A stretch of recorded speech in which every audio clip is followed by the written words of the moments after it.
True Gamer here, back with another episode. It's been a mighty long time since I've done my physical collection video because I've mainly been focusing on the sealed collection videos. But from this day forward, I'll be keeping the games that I actually open and play separate away from my sealed collection videos. So in this video, you will never ever see a sealed game. If seen, it will be opened on camera for all to see. It's literally been forever since I've done one of these videos, so I could have shown much more games in my collection, but I'm going to keep it short and sweet with just the usual 10. Okay, first game in my collection which I'm playing is Final Fantasy 16, and this is the 16th installment into the main series. I enjoyed Final Fantasy 15, but I can't say 16 is better until I actually complete the game. Now, I did get a collector's edition, but this sleeve, as you see here, was bought separately. But in my opinion, it should have been included with the collector's edition. And this is what the base copy of the game looks like. That's the back, and inside we'll have some codes, and it is a reversible cover art. So I will give you a closer look at the exclusive cover art, and on the other side will be the default cover art.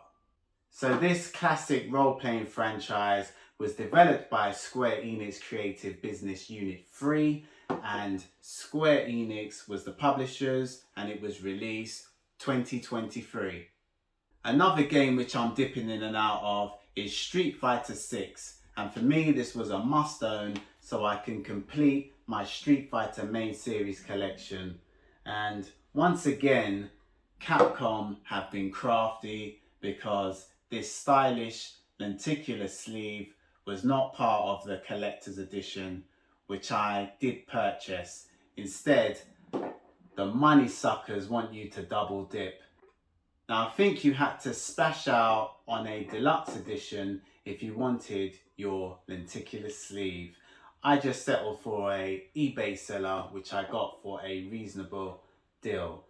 And inside of the case is a superb looking disc decorated to its finest. Now, Capcom were the developers and the publishers, and this was released June 2023.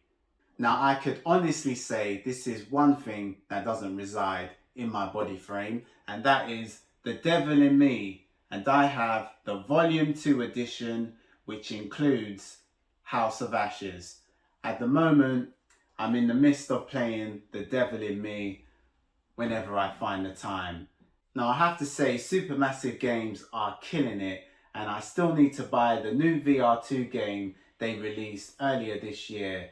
But I do like what they produce with the Dark Pictures anthology material. Now, Supermassive Games was the developer, BNE Entertainment and Namco Bandai Games was the publishers, and this was released November 2022. Saints Row, the reboot and the 5th installment into the main series, frustrated me with so many bugs I had to deal with, and annoyed me so much I gave up my platinum dream because trophies that should be popping refused to unlock. It's disappointing because it had potential to be a smash hit. Now, Deep Silver Volition was the creators and the publishers, along with PlayOn, who played part of the publishing role. And this was released August 2022. This is in my top 5 games of 2023, Resident Evil 4 Remake. And by now, this shouldn't be a surprise. This fancy lenticular sleeve, you will have to buy it separate, even if you spent loads of money on the collector's edition, which is unforgivable. This should have been a no-brainer to be included with the collector's edition. Shouldn't have to double dip. Anyway, this game was absolutely brilliant, and and Capcom was both the developer and the publisher, and it was revived March 2023.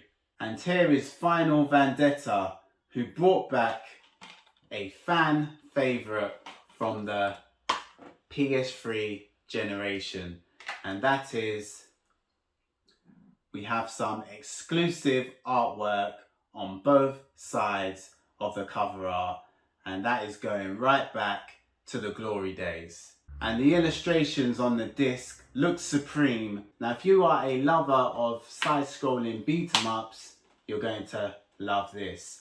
And it was developed by Bitmap Bureau. Numbskull Games was the publishers, and it was released June 2023. Next, we're going to enter the prehistoric levels with the new Joe and Mac Caveman Ninjas, and this is a timeless platforming classic. I have the T-Rex edition. It was originally released for the Super Famicom back in 1991, and as you see here, there's the back of the box. These very fragile boxes, which you always need a box protector for, but nevertheless, they're very hard to keep in pristine condition. Now this is a iconic Super Famicom / Nintendo cartridge, and that's what the back would look like, engraved, making you know you have the real McCoy there when you see that at the back of the cartridges. It's always good to open them up just to make sure your cartridge is genuine. And as you see here, we have a lively animated manual which has colour on all corners of the page, just jumping out to greet you. Just check out how it used to be when you used to game back in the 90s. Here is the attractive looking keychain with the Joe and Mac logo engraved on it. And then we also grab ourselves some caveman and dinosaur stickers. This was developed by Mr. Nuts, and Microids was the publishers, and with the blessing of Data East, it was released November 2022. Now this is one I had my eyes on for the longest time, and now it's here. Jitsu Squad, and on the front has some epic artwork, and also on the back. And inside we don't have a manual, but it does have a flyer kind of thing. And on one side we have some spriteful images of all the characters in the game, and on the other side has some control information telling you what button does what. And we also have some Japanese art style printed on the disc, which gives it a unique touch. Now Tanuki Creative Studios was the developers, and it was published by United Games Entertainment GmbH, and Tanuki Creative Studio was also taking part in the publishing roles. Now I have no clue what in games played in this, but their name is everywhere on the case, so they must have done something. Anyway, it was released March 2022. And last into the Call of Duty series, which I'm currently playing, is Call of Duty Modern Warfare 2. And I have to say, so far, so good. The graphics in these games are always mind-blowing. I'm still struggling online. The players in that mode are absolutely disgusting. Campaign mode never lets me down. Infinity Ward was the developers, and Activision was the sole publishers. And this was released October 2022. Soon from now, I will be saying Xbox Studios and Activision are the publishers. Last but never least, another glitchy title that they released this year, Dead Island 2, which I have to go back to because apparently everything is patched and it is now running smoothly. Finally arrived after being nearly a decade in development, which is crazy to even think about that. After being that long in the making, they still struggled to produce the goods. But brace yourself for a role-playing, head-popping zombie adventure. Now, Deep Silver Dambuster Studios took on the development duties, and it was published by Play on Hypertech Games and Deep Silver, and it was released April 2023. So there is 10 more juicy games to add to my PS5 library, which is not sealed because I'm either played them or I'm currently playing them.